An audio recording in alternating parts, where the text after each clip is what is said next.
The Ravens signing Jaire Alexander is the biggest headline in Baltimore right now, and there is still plenty to unpack with that. But Marlon Humphrey also called out the Ravens defense. Rashod Bateman warned the NFL about Lamar Jackson. All that and more coming up on Locked On Ravens.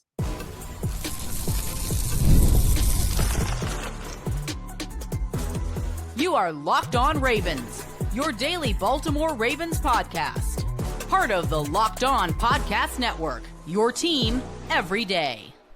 You are Locked On Ravens. Welcome into the show. I'm your host, Kevin Oestreicher of Ravens Wire, here with you on the Locked On Podcast Network, your team every day. Thanks so much for being here, making Locked On Ravens a part of your day and your first listen of the day. We're free and available for you on all podcasting platforms. That includes in video form on YouTube, where you can like and subscribe to the channel, and in audio form, where you can follow along and subscribe wherever you get your podcast. We're 5 days a week here on Locked On Ravens, Monday through Friday. Plus, we bring you bonus episodes, and there are headlines to talk about. We go live after every single Ravens game, after every single piece of Ravens big news. And a big shout out to all of the everydayers, the first-time listeners, and if you're somewhere in the middle, thank you as well. Today's episode of Locked On Ravens is brought to you by FanDuel. Right now, new customers can get $200 in bonus bets when your first $5 bet wins.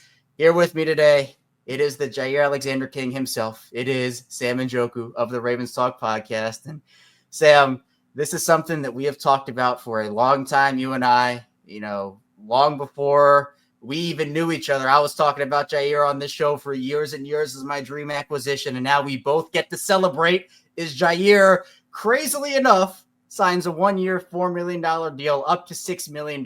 This was probably the only way that this could have happened, and the Ravens got the job done.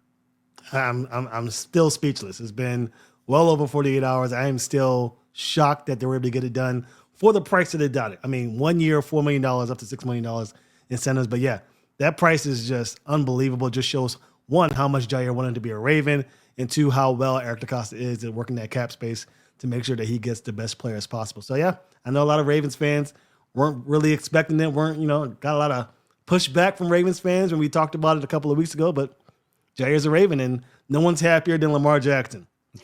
You can tell from the videos. The Ravens social team did a great job, by the way, capturing those moments of Lamar, Eric DeCosta, Jaire all together, laughing, having a good time. And I talked about this with Kadri Ismail on yesterday's show, Sam. It's where the Ravens get these opportunities to sign these level players for these low price points because of the fact that they have established themselves as one of the best organizations in football, on the field, off the field.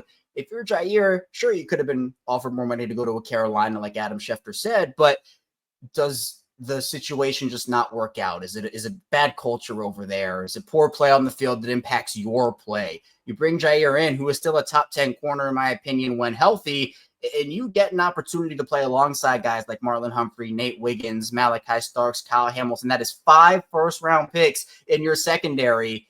I think that it's a no-brainer for Jaire. I think it was a no-brainer for the Ravens, and Jaire gets an opportunity to rebuild his value with the injury history he's had over the course of his career in a place that he can compete for a championship and maybe parlay a really good year into a really nice next deal for himself. Yeah, it was a no-brainer, I think, as far as choosing between the Ravens and the Panthers. I mean, come on. I'd risk a couple of $1 million this year to gain maybe $10 million more per season next year and beyond. I think, as you mentioned, he's a top 10 corner. I'd even venture to say when healthy, he's top 5. I think his skill set, the versatility that he has on the football field to be that press corner, to be that guy that can step back and wait for the receiver to come to him. All of that stuff in his repertoire makes him a lethal addition to this defense. I think, yeah, this is a great opportunity for him to build himself up as that healthy cornerback. He won't have the pressure that he would have in Green Bay because the Ravens have very versatile looks that they can do. There could be some packages where he's not even on the field because they have 3 safeties on the field at one time. So that is just a no-brainer decision for me to get him in there. Still very surprised by the $6 million max contract for him because I think that he's well worth more, about $10 million. But given the circumstances, I could see him pressing to get with Lamar Jackson and win a championship, and that's what this is all about. Yeah, all the way around. Again, I still am kind of speechless and lost for words because of how shocking the move was. Like, I expected there to be interest. I expected the Ravens to try to get something done. But with the cap space that they had, Brian McFarland, Ravens salary cap, essentially said about $5 million in workable salary cap when factoring everything in before the season. The Ravens got him under. They got him under there. And there will still be more moves to be made. There'll be other things they do to maneuver around here. But to me, getting a player like Jaire at that price point is unbelievable. So we'll get back into the Jaire conversation a little bit later in the show. But speaking of cornerbacks on this team, Marlon Humphrey spoke about Jaire on Wednesday at the podium after the minicamp concluded for the Ravens. Just 2 days of minicamp for Baltimore before taking their about a month-long break before training camp kicks up in July. But Marlon had a lot of interesting messages about where he is at mindset-wise, where this team is at mindset-wise. In one area, one quote that Marlon said caught the attention of the Ravens fan base, of the media, and he said, quote, "It doesn't matter how well you play defensively. If you don't take the ball away, you're not playing good enough." He mentioned how he wants to get the Ravens back to that defensive standard that they had in the 2000s, and that's even with Lamar Jackson as a face of this franchise, the face of this franchise. But Marlon saying this, I think, really ignited a lot of this fan base in a good way and gave them a lot of hope and motivation. Like, whoa, Marlon, like, whoa, this is awesome. Like, where did this mindset come from? This is what we've been saying. This is what we've been talking about, where we know in the playoffs, the defense hasn't played up to snuff in terms of forcing turnovers. And the offense obviously has had their fair share in turning the ball over as well.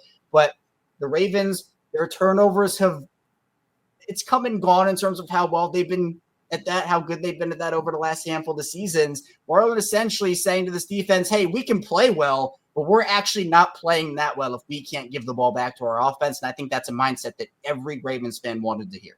Yeah, and it's not really on the corners. I press this issue a lot when asked by Ravens fans. It's on the pass rush. You got to get to the quarterback. You get to the quarterback, you force turnovers. That's the name of the game.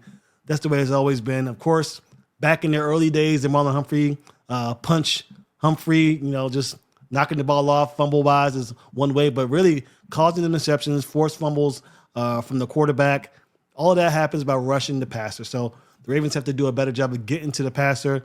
They face a litany of great quarterbacks who are great at getting rid of the football before the pass rusher gets there. So being able to get there even sooner than most is going to be key. Of course, Mike Green being drafted is a big help. Getting another gear out of Odafe Owe in his final year and in this contract is huge as well. So if the pass rush can get there, the turnovers will come. I promise you, the Ravens are really good at getting a little bit of separation, just closing the separation gap between the receiver and corner. Nate Wiggins' burst of speed, Marlon Humphrey's physicality, and Jaire Alexander's ability to do all three of those things is huge for this team. But getting to the passer is going to ignite those turnovers that the Ravens fans and obviously Ravens players want. It's massive. And I think that when you talk about this defense, how they struggled in the first half of the season, pass defense wise last year, and, them being able to essentially bring it all back in the second half of the season, that aspect was great. But what was consistent for them was sack numbers. What wasn't consistent was the sack production, right? We saw in games, like I always bring up the Odafe Owe example because I think it's the most relevant, where he had 3 sacks against the Steelers in that game, and then he disappeared for like a month, and then you don't hear from him, you don't see him. The key to the game here, the name of the game, is that consistency, being able to get to the quarterback more often, but not just get to the quarterback, get that ball out too. Like, we've been talking about here. And I think the big important part is when you translate that over to the playoffs and translate it over to when you're like the big games. Those are the games that, look, if they're not a great regular season turnover team, it just is what it is. If you can turn it up a notch in the playoffs, I'll pull up the stats here, Sam. Turnover differential for the Ravens in the playoff losses that Lamar Jackson, in the Lamar Jackson era. The Ravens offense has given away the ball 15 times. Not great. It's not great. But just 2 takeaways in that same span for the Ravens defense, which equates to, in those playoff losses, a negative 13 turnover differential. So, we've seen, and especially like the Ravens defense will clamp up in the second half of these playoff games, and they'll make sure that the offense gets opportunities. But we know how big turnovers are, how momentum changing they can be. And we, of course, know that from the offensive side of things with the Ravens when Lamar turns the ball over, or Mark Andrews, et cetera. But from a defensive side of the ball, you can capture that momentum and you can run with it if you force these turnovers, which I think is why Marlon, and I think the rest of the team follows in this mindset, wants to be better in that turnover department.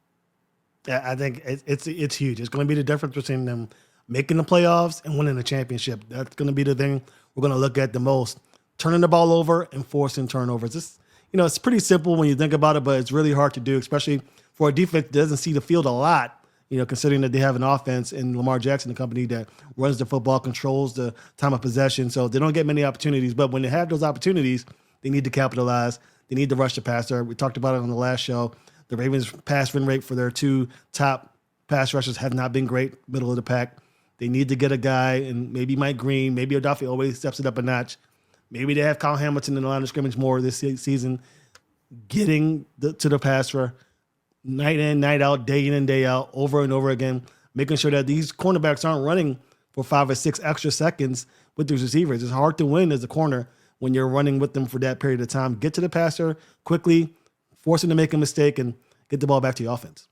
It needs to happen, especially because, look, if the offense does turn the ball over, it would help if the defense can get it right back for them. And, you're starting to feel the team get momentum and, they get that big momentum-changing play on you. And then the defense can come back and say, hey, we're going to get that right back for you. Don't sweat it. Don't worry about it. And so I think, to me, yes, the Ravens and their turnovers, we've seen them recently have very good turnover years. But I think it's just been too inconsistent in the playoffs, and that's been a big reason why. There are a lot of reasons, but it's been a big reason why they have not been able to perform in these games. And coming up in the second part of the show, we'll talk about Rashod Bateman warning the NFL about Lamar Jackson and talk about Lamar a little bit more here because there's been a lot of discourse, especially after that Jaire Alexander signing. So be sure to stay tuned. A lot coming up on the show.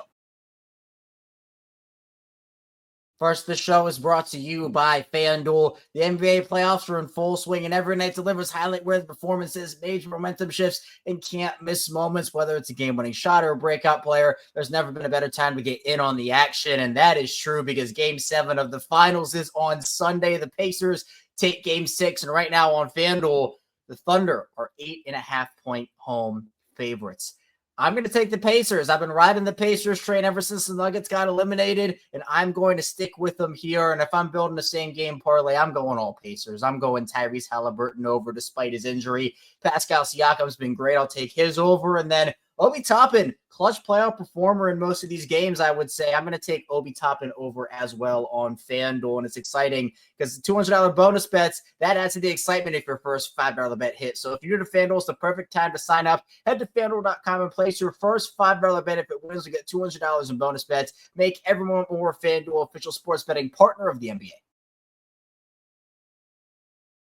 Back on Locked On Ravens, Kevin Oestreicher and Sam Njoku. Still talking Ravens football with you here. And Sam, we'll get to Jaire in the third part of the show because I know that's all everybody wants to talk about, but there are still other headlines we got to get to here. And in this part of the show, I want to talk about Lamar Jackson a little bit, and we'll relate it back to Jaire too because we know those two are connected. You put out the video of Jaire celebrating after Lamar got drafted, and they have so many awesome moments together. I'm excited to see them probably get to a little bit of shenanigans this year. I'm excited to see the behind-the-scenes stuff with those two guys. But Rashod Bateman went on NFL Network. He went on with Ian Rappaport and Tom Pelissero, and he did an interview there. Had a couple of things to say. But he took it upon himself to warn the NFL about Lamar Jackson. Now, Lamar was asked about him being skinnier and the whole skinny thing with him. We know Lamar's gone through some body transformations over the course of his career. And at the podium, he said, hey, don't call me skinny. Don't do that. He gave the reporters other alternatives to call him outside of that, physically fit and all this other stuff. But Rashod Bateman took it upon himself to say that Lamar does look skinnier and quicker and faster. And then he said, quote, so the league is in trouble per usual. I think everybody, Sam, looks back on Lamar Jackson's year last year in 2024, the historic numbers he put up. He's gotten better every single season and, probably should have had an MVP last year. In fact, he should have had an MVP last year, but that's a different conversation. Lamar's year is kind of getting swept under the rug a little bit because there is no accolade to show for it, but I'm not sweeping it under the rug. It was an awesome, incredible, historic year for Lamar. He improved in so many areas, but the crazy and the scary part is there's still ways for him to get better, some consistency things, some other things that you can look at as well. Rashod Bateman warning the NFL, I think that some people will take it out of context and say, oh, he's disrespecting everybody. I just really think Rashod believes in his guy, and he's warning the NFL to say, hey, you saw what he did last year. Well, he can do even better this year, and he's working towards that right now. I don't think my mind can grasp the notion of Lamar Jackson having a better year than he did in 2024. I still struggle to see a path to that. If he can duplicate it, if he can have a 10% worse season than he did in 2024, I'd be okay with it. But the notion that he could possibly be an even better passer of the football, a better rusher of the ball in 2025 is scary. I'm interested to see how it's going to go down. I have some theories considering that, another year of the Todd Monken's belt with this offense. I think the Ravens are going to try and push towards a more of a 11 personnel set, meaning more receivers on the football field and still giving Derrick Henry that opportunity to make those running lanes happen. So we'll see. I think the Ravens are going to try and eventually turn into a spread offense, and that will, of course, give Lamar Jackson more time to make spectacular plays, pushing, get those numbers up a little bit. So I would love to see it. I'm very interested to see how the Ravens get it done. Just duplicate 2024's performance, in my opinion, and start from there. But yeah, he does have, he can improve a little bit here, a little bit there. But I feel like we're getting to the point where we're talking about how can Peyton Manning get better as a quarterback in his seventh year? How can Tom Brady get better? It's like, you're already one of the greatest to ever do it. Let me just sit back and enjoy the show at this point. That's where I'm at with it. I think he's in line to win another MVP. Again, we mentioned it. Lamar should have been the MVP. In fact, I still call him the MVP of the league. I don't even mention the other guy because what he did last year was so spectacular. And if he can improve upon that, oh my goodness, that'll be insane. I know you don't mention him. I will. Guys like Josh Allen, Patrick Mahomes, Joe Burrow. Lamar Jackson, to me, is the best talent elevator in the NFL. And it's no slight to the other guys. Like, I think they also elevate talent. Like they do that as well. But with Lamar Jackson, I remember that 2019 season when it was Willie Snead and Seth Roberts and rookie Marquise Brown and all those guys. And it's just no disrespect to any of those guys. But I remember thinking in that moment, I was like, man, what if Lamar didn't have to elevate the talent? What if the talent was just, in that upper echelon of the league already? And then we didn't see them get wide receivers for a couple of years. And I was not super thrilled about that, as were a lot of other people. They were not thrilled about that as well. I know you were included in that conversation. But now you have an offense that features Mark Andrews, Isaiah Likely, Zay Flowers, Rashod Bateman, DeAndre Hopkins, Derrick Henry. Like, now you have that star upper echelon talent, and he still elevates those guys to even higher heights. So to me, it's the upgrades they have made as well. And you kind of talked about it there where it's like, okay, better offensive line play. Guys, you get better performances there, hopefully. DeAndre Hopkins is a better wide receiver 3 to me than Nelson Aguilar was. And Nelson was great in Baltimore over his 2 years. But I just think that the moves around the margins plus Lamar continuing to work, just it all brings together to be a very nice formula for Lamar, even if the stats, like the box score, touchdowns, interceptions, maybe won't reflect it, which they could. But if they don't, I might say Lamar had a better year because of the efficiencies we could see. Yeah, I think, again, you mentioned it a little bit. The only thing that will hold this offense back will be the interior of the offensive line. We talked about Angie Voorhees, Daniel Falele. If they could take another step, there are no holes. There's no reason to believe that Lamar Jackson can't be that guy again.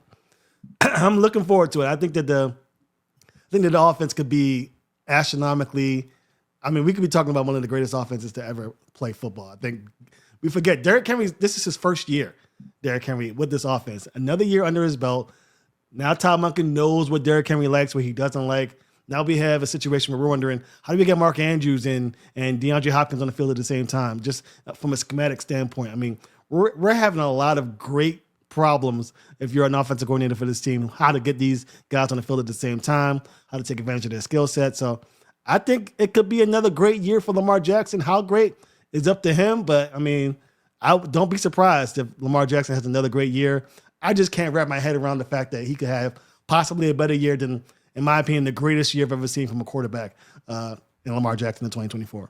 We've seen Lamar have 2 of the best touchdown percentage years of all time. I'm talking top 5, top 10 years of all time here. 9% touchdown percentage in 2019. He followed that up in 2024 with 8.6. You're in conversations with, prime Aaron Rodgers, prime Peyton Manning, Brady. Like, you still have other opportunities to improve. We saw the deep ball accuracy improve from Lamar last season compared to where it was the past couple of years. That's an area I think he can be even better, right? We saw some throws last year where he sailed it over a guy's head, or there was a miscommunication, or a wide receiver didn't help him out, right? It's not all on Lamar in that situation, but there are ways that they can continue to improve. And part of that, like what we heard Zay Flowers say, is Lamar wanting to come into meetings and pick those guys' brains, get on the same page with them. So in a game moment like that, he knows what they're thinking and they know what he's thinking. And that can lead to, even if it's just 1 or 2 more deep ball completions, maybe that's a big moment, and those are one or two more wins. You're talking about maybe in the biggest moments. And speaking of the biggest moments, Sam, there are a lot of people with this Jaire Alexander signing. They look at this Ravens roster up and down, and you say, man, where are the weaknesses? We talked about the guard position. Kicker is an interesting spot for them right now. You also kind of look at safety with our Darius. Can Bo Braves and Kane step up? Although I think Jaire kind of solves a lot of that with his addition. Yeah. But everybody looks at Lamar and they say, man, with this roster, if Lamar doesn't win a Super Bowl, there are no excuses. Lamar has no excuses with this roster. Do you believe Lamar has no excuses, or is there some way, shape, or form that the season for the Ravens, let's say it's AFC Championship where they make the Super Bowl and don't win it? Like, is this truly if the Ravens don't win the Super Bowl, it's a disappointment? Or would you be okay with, hey, they made it to the Super Bowl and that's still a step forward? I've been disappointed every year Lamar Jackson hasn't made the Super Bowl since 2019. I think every year he gives them an amazing chance to win the championship. Now, last year, yes, the defense wasn't where it was, and a lot of makeshifting had to go around with that offense, with that defense in 2024. Now, if they stay healthy, that defense is likely going to be top 5, top 10. I mean, that's just, and I'm being cautiously optimistic with that without being too bodacious with my claims that they're going to be the best defense in the league. But they're certainly going to be one of the better defenses in the league without having to give up who they are as a defense. So, yeah, if they don't win this year, I'm going to say there's no excuses, just like in 2023. I think 2023 and this year, both in recent memory, are 2 years where I think the Ravens had a chance to win it, and they didn't do it for whatever reason. If they don't do it this year, this will be another opportunity where I say, well, it's on them. It's not on anybody else. And I don't like the notion of blaming Lamar Jackson for any one thing. It's not just Lamar Jackson. Someone will say Lamar Jackson has no excuses. They'll say the Ravens have no excuse not to compete for a championship this year. They'll be close. They'll definitely give their best effort this year, no matter what. I still think they're the best team in the AFC. They were the best team in the AFC last year, so take that for what it's worth. But, yeah, I don't think there are any excuses for them not to win a championship, but the Ravens are proof that it is very difficult to win a championship, even if you're the best team in the league. All it takes is one mistake, or in the Ravens' case, 2 or 3 mistakes in 2024 in the divisional round that cost you a championship. Yeah, I think it's the Ravens as a team, right? Lamar certainly plays a part in that. Lamar has had his fair share of bad plays and bad throws and bad moments in the playoffs, but I'm not of the notion that, oh, hey, we're here to blame everything on Lamar Jackson. Like we saw the coaches in 2023 not run the football against the Chiefs in the AFC Championship game. That wasn't a Lamar thing. That wasn't a Lamar thing. It was the coaching staff. We've seen the defense, as we talked about, not force turnovers. And while Lamar and the offense has parts to play in it, I think it's that the Ravens have no excuses. It's not Lamar has no excuses. I mean, I agree with you where it's more of a team thing for me. Lamar's a part of a team. Everybody's a part of a team. And that to me is where I want the conversation to be. It's not a Lamar thing. It is a team thing. So coming from the final part of the show, we'll talk about the latest addition to the team a little bit more in Jaire Alexander. We'll also talk about some minicamp thoughts, and we'll get into a conversation that I had with Kaj Usma yesterday about Lamar Jackson and his performance at minicamp. So stay tuned. A lot coming up on the show.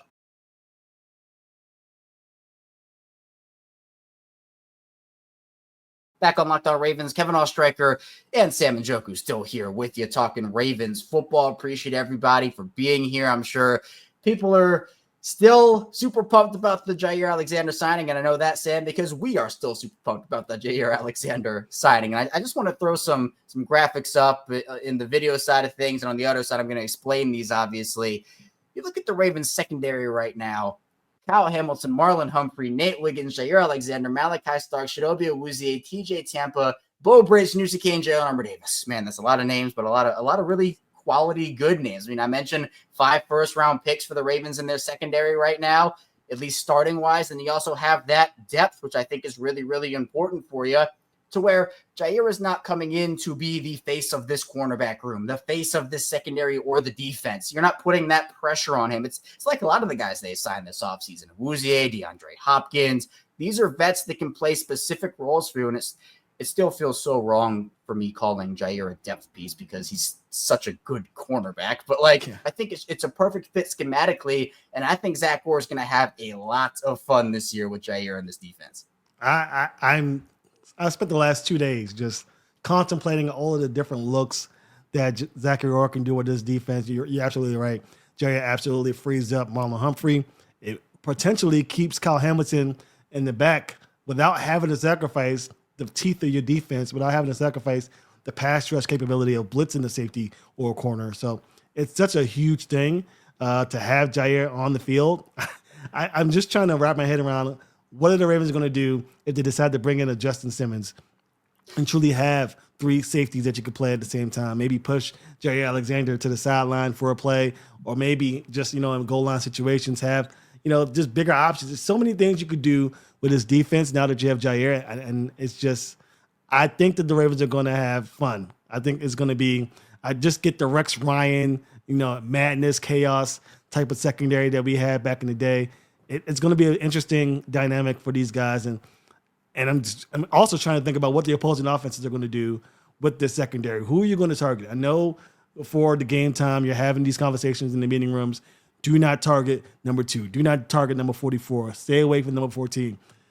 Add Jaire Alexander, whatever number he decides to get. I know 23 is taken, but whatever number he gets, stay away from him as well. So what are you doing? You're running the football without, truly a running game. What is these guys like, Patrick Mahomes, Josh Allen, and Joe Burrow, what is their game plan coming into this? You just trust the receivers to beat these all-pro corners? I mean, that's really what it's going to be. So very good problem to have if you're the Ravens. I mean, staying healthy is probably number one prerogative for me heading into training camp and into the beginning of the season. But the sky is 100% the limit with this defense.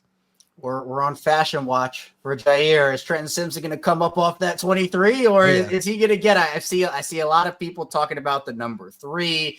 I know a lot of people wanted him to go back to 10, which is a college number, but obviously DeAndre Hopkins currently has that one, so I don't think that's going anywhere anytime soon. Are the Ravens not done, though, Sam? Do you feel like the Ravens still have more in the tank? Is there a Justin Simmons, Jadeveon Clowney coming down the pipeline for this team, or was Jaire the last big move you expect for them this offseason? They're not done. They're not done. I know the Ravens. Trust me when I say they're not finished. I think they're really focusing in on the Lamar Jackson contract. If I had to ponder a guess, and whichever way that goes, then they decide to move in. It won't be an extravagant blockbuster move by any stretch of the imagination, but a guy like Justin Simmons, or just a depth veteran piece. We talked about this a few weeks ago about just having another depth piece of that safety group. But if they liked what they saw in minicamp from Sanusi Kane and others, then maybe they decide to stick it out. But I wouldn't be surprised if they get another depth piece at guard. I know there's talks of Emory Jones not being quite ready for training camp, getting a depth piece at safety. This is as deep a team as you can possibly get, really. I don't think remember a team in recent memory that's just deep from top to bottom. I think the Eagles have a great defense over there in Philly, but I mean, I'm taking Lamar Jackson over Hurts 9 times out of 10. So, I mean, 10 times out of 10. But I'm just going to say this roster is just set for success. But no, I don't think they're done. I think that Eric DeCosta is going all in, chips on the middle of the table, and they're going to see what they can get from this team. But yeah, there are definitely more moves coming, I'm sure. We know Eric DeCosta and this Ravens team are always looking to upgrade. And speaking of upgrades, you can look at the secondary, Sam, and Brandon Stevens, Marcus Williams, Eddie Jackson. You turn that into Jaire Alexander, Malaki Starks, and Chidobe Awuzie. That is a pretty good upgrade all across the board there, if you ask me. I mean, literally every position you get pretty substantially better from where you were in 2024, guys that were contributing, guys that were taking up large portions of the cap. And you get a lot of, in my opinion, Jaire was a no-risk, high-reward player because of the money you got him at, but you got a lot of other players on that list there, like a Malaki and a Chidobe Awuzie and others as well, like a year 2 leap from TJ Tampa. All those guys can play big roles for you, whereas last year, you just had a lot of guys doing nothing or negatively impacting your team. And that was the worst part of it. And you also look at the way that the Ravens offseason went cornerback-wise and the upgrades. Well, you look at the guys that left Baltimore. Brandon Stevens got 3 years, $36 million from the Jets. Trey White went back to the Bills and got a 1-year deal worth up to $6.8 million. Jaire Alexander is the cheapest out of those 3 at 1 year, $6 million. So this is opportunity for the Ravens. It is them being patient like we talk about. The Ravens don't go and spend $1 bajillion on day one of free agency. They wait things out. They wait for markets to develop. Maybe there'll be that one player you don't expect to get cut that gets cut. And the Ravens took advantage of that this time around. God bless Lacey DeCosta. I mean, she has a husband that is going to do whatever he can to make you happy. Lamar Jackson asked for Jaire Alexander. He got him. And the price tag, I will forever be befuddled by how they were able to get this guy for a $6 million contract, $4 million really.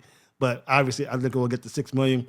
It's unbelievable. And the chart that shows the change from 2024 to 2025 is insane. I mean, Brandon Stevens to Jaire, I'll take that 10 times out of 10. Obviously, Malaki Starks, you know that I love the guy, and Chidobe Awuzie, a solid piece in his own right. So, yeah, it's unreal. And it's going to turn into an issue of how do we get all these guys on the field? Obviously, we're not going to be able to, but being able to substitute guys out who are tired, obviously there's going to be teams trying to throw the football quite often this season because the Ravens are going to do a good job, again, of keeping the possession time at, minimum for these opposing teams. It is going to be a very interesting season for the Ravens if they stay healthy. If they stay healthy, not just Jaire Alexander, but everybody. It's very difficult to stay healthy in this season that's, quite brutal in the National Football League. But if they stay healthy, this team is dangerous with a capital D. And they made a pretty good impression, that secondary did, for Jaire Alexander, who was on the sideline, not practicing at minicamp, but he was on the sideline for day 2, was the last day of that. And Qadri Ismail, former Ravens receiver, he was at minicamp. He was there for both days watching. And on yesterday's show, I asked him about Lamar Jackson and some of those storylines. So I want to play that clip from the show yesterday. And then Sam, we'll talk about that one here coming up on the other side. What were your takeaways from watching Lamar these past couple of days? So just from a fitness aspect of things, I think Lamar looked great. I think he looked fast. I think he's ready to go. I think in the 3 days technically of this offseason that I saw, obviously the one day comes in when it is, minicamp, OTA. He just was slinging it. Looked great. These 2 days, it kind of looked like, I'm here. I'm ready, but I'm also ready to go.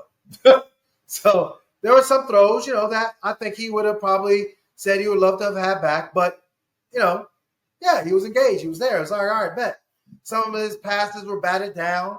Again, the defense swarming, doing their thing. I think that they're, excited to kind of pick up their pace and see what they can do. I think for Lamar, the report out of camp, not just from Q, but just the general consensus, Lamar had a pretty uneven day on Wednesday. It's not a concern to me. It's just not. We know Lamar is working on some things. He's there, and like Q said, he was there, and he's like, all right, cool. Now I'm going to go do my own thing, and then I'm going to come back for training camp, and that's, I think, when we'll see Lamar lock in. But it also speaks to the defense and the guys that they have. We've heard about TJ Tampa. We've heard about Sanusi Kane. While Lamar maybe was uneven on Wednesday, which appears to be the case, it's not something I'm overly concerned about because I think he got a lot of good takeaways from OTAs also and minicamp. Yeah, I wouldn't take too much into it. I will say this. If you're Lamar Jackson and you're not, taking it 100%, like, a lot of the other players on defense, that is what you're going to get because the defense has something to prove in 2025. They know, they don't want to really say it, but they know that they're the reason why the Ravens likely aren't hoisting the Lombardi Trophy in 2024 because of the uneven start to the season. That defense is ready to go. You saw the mindset, how Marlon Humphrey spoke to the media about what they want from this defense in 2025. And to have a quarterback come in there, obviously it's minicamp, so you're not going to give it 100% right now. You want to get in, you want to get out, you want to make sure you don't get fined. I'm sure that's where Lamar Jackson was at with it, but you could tell, and most likely most of the team is like that on multiple occasions throughout multiple seasons. But this year, you can probably tell that defense is trying to say, we're not taking the gas off. We're going 100% from the start of mini camps to the last game of the season, which is hopefully the Super Bowl. So that's good to see that the defense is rolling up. Not concerned about Lamar Jackson at all. He's a 2-time MVP. Well, 3-time MVP probably should be. I'm going to keep knocking this until the wheels fall off that Lamar Jackson should be a 3-time MVP. But I digress. Point is, don't worry about Lamar Jackson. Take this as a sign that the defense is ready to go, and I'm excited about it. Yeah, you also hear good things about DeAndre Hopkins, Sadafe Owe, Trenton Simpson. Like, you have a lot of, like, Nnamdi Madubuike, so it's the stars, and especially even a guy like Mark Andrews, who Lamar made sure to defend at the podium as well, and he's looking for a bounce-back season. So I'm excited. Q had a lot of other great takeaways as well. If you want to go back, watch or listen to that show from his time over at the Under Armour Performance Facility out there. So you can go check that out. And, of course, you can check Sam out each and every single week here on Locked On Ravens. Sam, I appreciate you popping on tell people where they can find you and what you're working on. Is again, we're 1 week closer to Ravens football, and I'm excited about it with Jaire coming into town. Oh, man, so excited. But we'll be talking about it more on Ravens Talk Pod at Twitter. You can find me also on Ravens Talk Podcast on TikTok and Instagram. We talk about football 24/7, on and on about the Ravens' quest for a championship. They're very, very close. Of course, Jaire Alexander has a lot of fans pumped up, and we are very close to training camp and that much closer to the season opener between the Ravens and the Bills, where I'm sure the Ravens are ready for some sweet, sweet vengeance. I am excited. So all the links to Sam's work in the description down below. Be sure to check him out. He does awesome, awesome work. But Sam, I appreciate you. Thanks so much for hopping on. And thank you to everybody who watched and listened today to Locked On Ravens. Coming up, might have a bonus episode tomorrow. Not sure. There are a lot of headlines still yet to be talked about. And I'm sure there'll be stuff to talk about over the weekend. So maybe, but we'll see you right back here soon on Locked On Ravens for that more Ravens coverage. So hit that like and subscribe button in video form. Follow along in audio form. And I'll see you right back here soon on Locked On Ravens.